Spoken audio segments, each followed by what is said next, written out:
Today, it's Edwin's Property Snap.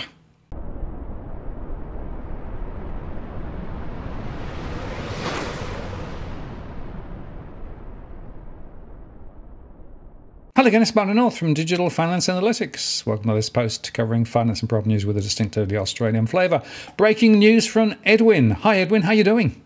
I'm doing fine, Martin. I'm doing fine, but there are some people out there that aren't doing too well. They're not, I reckon they're going to get into the tequila. Or, maybe I can give them some of my potatoes and they can make some moonshine. I don't know. Well, yeah, I was interested to see your little video with the worm. I assume the worm is extra protein. Oh, protein, definitely. Protein, well, that's what we're growing up here, Martin. It's protein as well as a bit of carbohydrates, a bit of starch. Just keep the energy levels up high because there's a lot going on in the property market out there, that's for sure. Well, this is a really interesting case study, right, where there is a really significant fall. And I think this is emblematic of what we're seeing more widely across the market. Look, definitely, as we say, one property doesn't make the market, but when you start seeing more and more of these cases, or throughout all around Sydney, and not just concentrated in one area, you get an indication of where we're headed, and how we're tracking along the way. So you and I have said it's a big question for the new government post the election. The big question was going to be, what are they going to do to stop these? To stop the hard falls? How are they going to cushion it? Are they going to cushion it? Are they just going to let it go free fall and wait and see? There's a lot of indicators that are saying they're not the alternative to what many would like to think, but how quickly those levers are pulled, it's another big question as well. But outside of that, this particular one, that we're talking about, 92 Dartford Road at Thornlea, is an interesting case because of the background story. We've been following this since November, December last year when it was off market with an off-market campaign, and what happened there. So it's interesting. I think it was worthwhile sharing to the greater audience as to what's going on. No, great. And I do think the specific examples really brings it home. And you're right, you can't extrapolate the whole market from one or two properties, but nevertheless, when you see the same trends again and again and again, you can begin to draw some conclusions, can't you? Look, definitely. I'm not questioning that at all, because we are seeing the trend. Some cases, some areas are showing greater falls than others, of course. Look, we're going to have a lot of out-of-line sales over the next 3 to 6 months, potentially.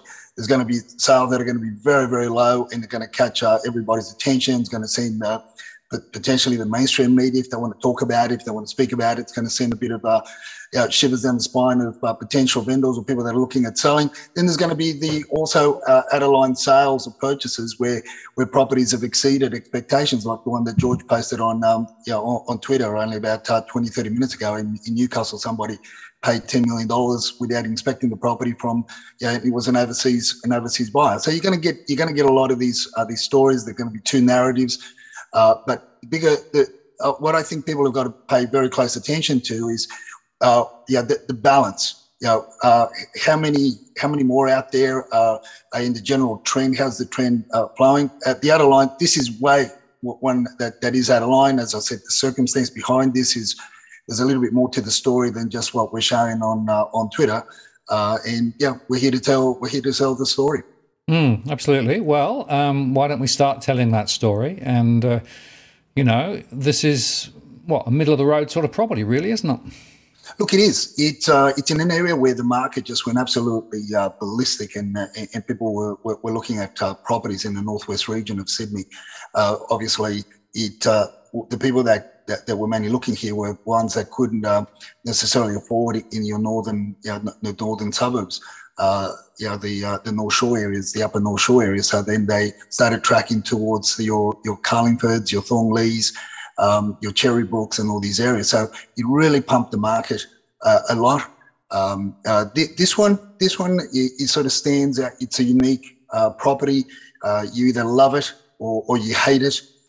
It is a very large corner block, over 1,000 square meters. It's nice and clean. I inspected property a couple of times. Inside and outside, and under the previous campaign, because we had a client that was very interested in the in the property, more so because of its architectural, artistic, heritage type of qualities than what a lot of other people would like to would like. Like I said, it's one of those properties that you either loved it or you hated it. And that's that. The first time the property came on the market was off-market campaign, November, December of last year. The guide at that time was around the 2.8. It is noted under when it went live early this year in January, when it went live with the previous agent, the guide was noted at 2.8, and it's there on, you can show the screenshot of what I shared on Twitter. At that time, we had a very enthusiastic buyer looking at it. Now, obviously, when we first spoke to the agent prior to the end of the year, in December, look, we noted a number of things and a number of reasons why we felt it wasn't, 2.8 was a big ask. We were very, very close to the 2 million mark, and around the 2.2. And look, and only because our buyer fell in love with the property. Our buyer was wanted, he knew if he got it at that price, he was paying over what we believed it was worth at the time anyway. But the market dictated otherwise, because there was a bit of frenzy. There was still a lot of noise around how hot the market was, how hot it was going to get, and let's face it, the interest rate rises weren't coming into effect. There was political campaigns were sort of in the wind and so forth. Anyway, so what we know from what we've been told by the previous agent is that it did sell under the original campaign, but the sale fell over. Now, we don't know whether it was a 2.4 or 2.5, but let's call that the range, between 2.4 and 2.5. We don't know whether it was sold with a 66W, in other words, waiving off the cooling off period, because it was under an original auction campaign, which leads me to believe that that purchaser would have done the 10%, if the owner accepted 2.4, 2.5. We were nowhere near that. So we walked away, we looked elsewhere for our client, and we subsequently got something else for our client. Now, we've been following this sale because soon after the first agent lost the listing, obviously, for whatever reason, the owners changed the hands. They got another agent, and I was really interested with the new campaign, because the guide was 1.65 to 1.815. And I thought, hold on a minute, is this a case of underquoting, lowballing the sale, price it low and watch it go? What's going on? So we followed it, we spoke to the agent, and now here we are. We're at a sale of, under the 1.8 million, and it's going to send, I think it's going to send shivers down the spine of many property owners in that region. Right, so there's no subdivision or anything, it's still the same property and land area? That's correct. No. So it's fundamentally driven then by market dynamics. Look, definitely. And look, what we do know, as I said, people's circumstances change in the sales process. And again, look, it's another story for another day. If we want to talk about did the agent do the right thing by pricing it low, or were they following the current sales in the area? Look, we're not here to discuss that. But in terms of market dynamics, a number of things changed. And what we do know, again, from being told by the agents in charge of the marketing campaigns, is that the vendor's position also changed. And they were, first of all, we had a vendor that wanted to sell. Then we had a vendor that needed to sell. Then we have a vendor that was desperate to sell and must sell at whatever cost. And this is what we get. So time took the shine away from the property, and this is what a number of Twitter followers that are posting online, and that is, and we've been noticing ourselves, and you as well, that properties are taking longer to sell, and then when they change hands from one agency to another after a failed marketing campaign for whatever reason, then obviously it's harder to resell. And the only way you're going to sell that property is not the only way, but the majority of the time the properties are sold below the initial asking prices. So prices start tracking down. There's less confidence and enthusiasm to buy. that's what we call in the industry, the property listing has lost its shine.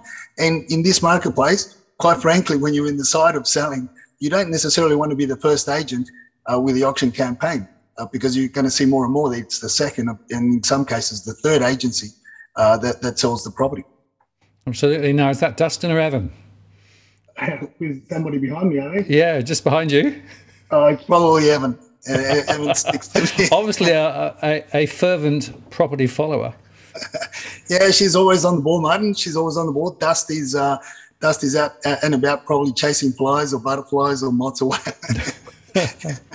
Or digging potatoes. Yeah, possibly. It was quite funny watching the pussycat, walk behind you and try and climb up behind the flag. So, but no, it's a really interesting case study, and I've had, let me think, this week, I've had 6 people independently tell me stories where properties have actually dropped, and they've dropped by at least 10% since the end of last year, right? And it's interesting that even Christopher Joy posted out today that property prices in Sydney were sliding, and it's definitely building momentum, I think, to falls. And I understand how vendors can change, and sometimes they move from I'd like to sell to I need to sell, I must sell, and that's part of it.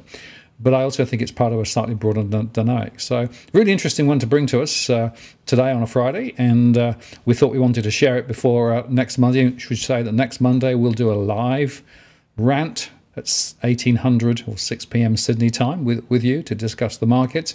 And I guess we'll have some more examples by then of prices on the fall. Oh, look, definitely. We're going to go to a couple of auctions over in the North Shore to see what's happening with the market, because we've got new clients coming on board in that area. And obviously, and there's a couple of properties that we've been following for over a year.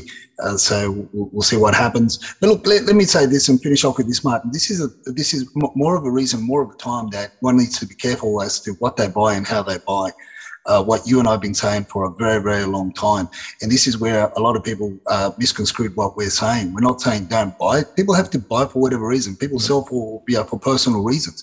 But if you're buying, which is what we're helping people to do, now you've got to be very, very careful, and you need to buy with that upside. If there's no upside to mitigate any potential loss, economic downturns, issues with the property that weren't disclosed in the build and pest report, or you found out about later on, whatever, you need to have those. You need to have those buffers more so than ever, and that should be an urgent cry. And this is why I say over and over again, don't trust those independent building reports. Don't trust the agents selling. They're selling on behalf of vendors. They're not selling on your behalf as a purchaser.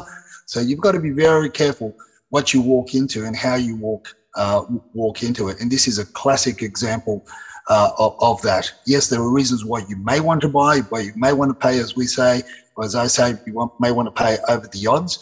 But it's got to be a very special reason, and you've got to have a lot of spare cash underneath your mattress, or cryptocurrency underneath your mattress, or gold or silver, to mitigate any potential downturn before it picks up again or it flattens out. Yeah, and the way I think about it, Edwin, is at the moment there is no safety net on property at the moment, right? So look at it anyway. You've got to actually make the right decision based on the property and based on all the risks and everything else, because there is no easy escalator of property prices will grow anyway, regardless, right? We're in a whole new ball game, which means you've got to actually do the work, be cautious and be careful. But neither of us is saying don't buy. It's buying the right property at the right price. Yeah, and the other thing is, Mark, as you know, is we're not talking about the majority of our clients anyway are owner occupiers that are looking at long term. They're looking for other reasons. Price is one of the main factors, definitely, but they're also looking at school catchment areas. They're also looking at quality of build and land area and how and more importantly moving forward is how safe they feel in an area of the particular property. What does it offer by way of security? That's a big thing moving forward. And in terms of health, what does it offer in order for the family to also enjoy a healthy environment as opposed to being being claustrophobic and in a massive a subdivision that's just built one builder on top of the other. So there are other reasons. So yes, there's the investors and the owner occupiers. Chalk and cheese. Look at different tomatoes, potatoes. Totally different ball games. Oh, back to where we came in, all about tomatoes or potatoes. Edwin, thanks very much. Or how do you like them apples? Yeah, well, exactly right. Yeah, apples of the earth, as the French say, right? So there you go. Pomme de terre. Thank you, Edwin. Very interesting little snap. And folks, if you like Edwin's probably snap, let us know. We might do a few more. I'm up for it, and let's see how we go, and let's put it out there and see. But again, it's I'll push out and spread the word. Live rant on Monday at 6 p.m. Sydney time. Yeah, look forward to that, Edwin. Have a great weekend. Meantime, all the best. See ya. Bye. Now, if you're buying your home in Sydney's contentious market, you don't need to stand alone. This is the time you need to have Edwin Almedia from Ribbon Property Consultants standing alongside you. Buying a property is both challenging and adversarial. The vendor has a professional on their side. Emotions run high, price discovery and price transparency are hard to find, and then there's the wasted time and financial investments that you make. Edwin understands your needs, so why not engage a licensed professional to stand alongside you? With RPC, you know you have experience, knowledge, and master negotiators looking after your best interests. So shoot Ribbon an email at info@ribbonproperty.com.au, and if you use the promo code DFAWTW/Martin, you can get a 10% discount offer.